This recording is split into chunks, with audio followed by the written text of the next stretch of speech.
On August 28, 2009, Mark Saylor, a California highway patrol officer, was driving a loaner car from a Toyota dealership. It was a 2009 Lexus ES350, and in the car with him were his wife Cleofe, their 13-year-old daughter Mahala, and his brother-in-law Chris Lastrella. What began as a routine family drive would soon turn into a nightmare.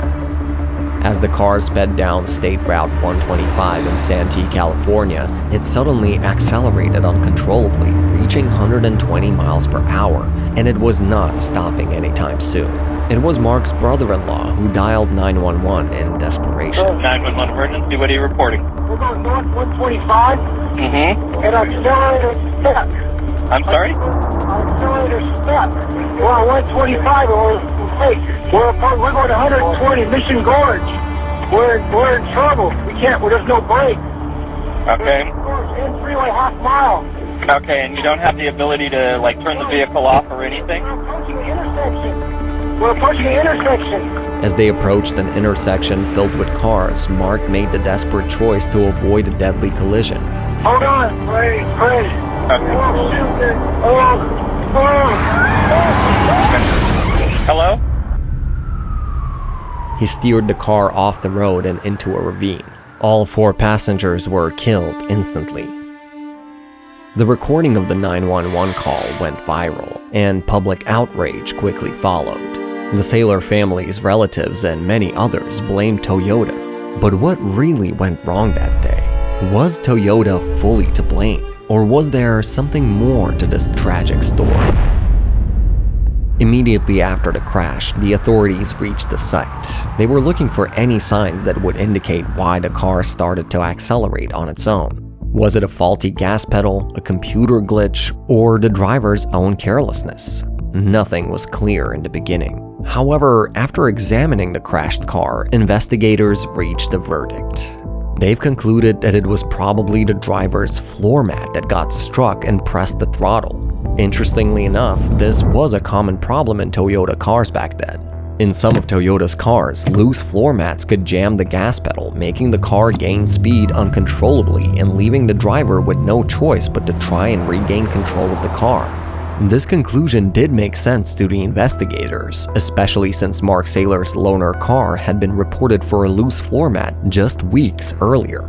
In response to this enormous issue, Toyota recalled over 10 million cars in just 2 years. They also had to pay over $2 billion in fines and settlements to the people who got into accidents or pressed charges against the company.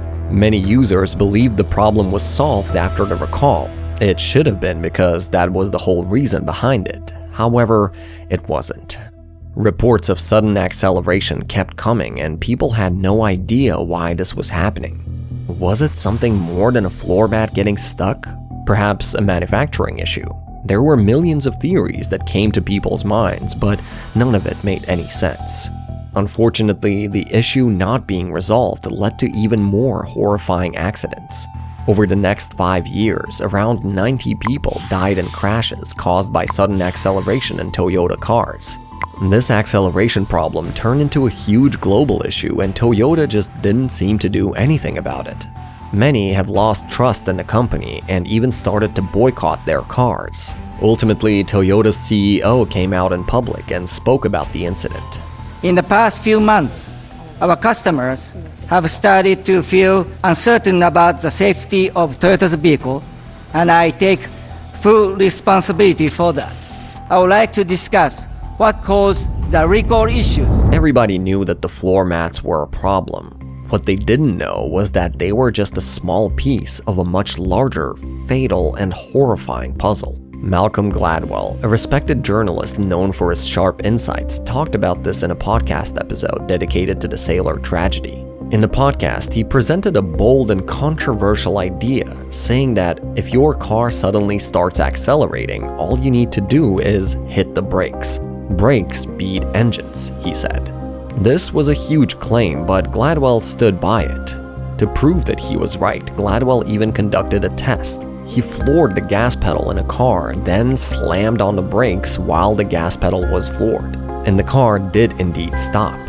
But if brakes really do beat engines, why couldn't Mark Saylor stop his car that day? So the only logical explanation would be that Mark Saylor never put his foot on the brake. But is this possible? It seems unlikely that a person in an uncontrollable car would not hit the brakes as hard as he could. Well, you see, when you drive your own car, everything feels natural. The pedals, the steering, and even the way it responds, you're used to all of that. And as time goes by, your brain develops a kind of a muscle memory. You don't think about pressing the brake or the gas, it just happens automatically. But what happens when you're in a car you're not used to? This was the case for many drivers involved in sudden acceleration incidents, including Mark Saylor in the loaner car that day. When people step into an unfamiliar vehicle, they often don't adjust properly. In a moment of panic, they might press what they think is the brake, only to find that their foot was on the gas pedal instead.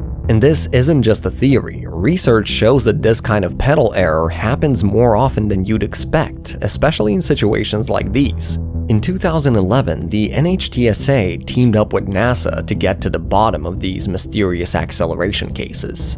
They analyzed the black boxes in the cars, devices that record key data before, during, and after a crash. What they discovered was shocking. In most of these cases, the brake pedal hadn't been touched at all. Instead, the drivers had been pressing the gas pedal the entire time, completely unaware. This phenomenon turned out to be far more common than anyone had imagined.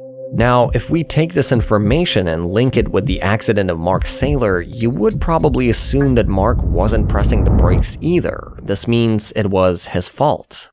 Well, not exactly. A few months later, new evidence showed that Mark was indeed pressing the brakes. This meant that something else was causing the problem. But what was this problem that nobody could identify? Going over everything that the investigators had collected, it became clear that the brakes themselves were the problem. Although Gladwell had shown that the car would stop if brakes were pressed, he missed the new technologically advanced version of them, the power-assisted brakes. Power-assisted brakes, as the name suggests, use engine power to work.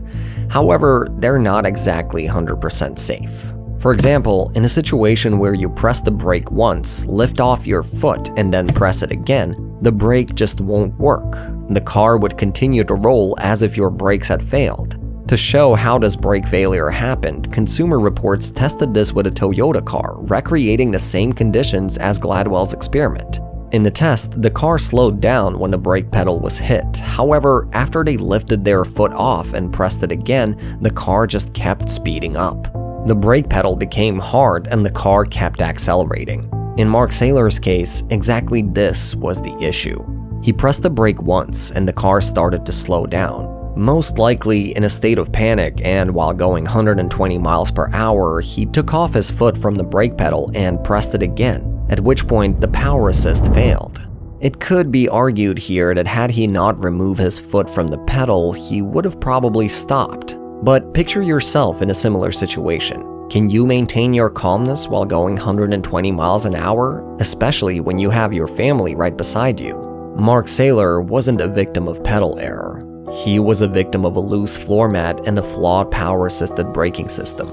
This just goes to show that cars, no matter how advanced, well-built, and expensive, are extremely dangerous. Safety should be the #1 priority while driving, and manufacturers need to add more rigorous testing standards before launching new technology. After all, technology isn't perfect, and it can fail at any time.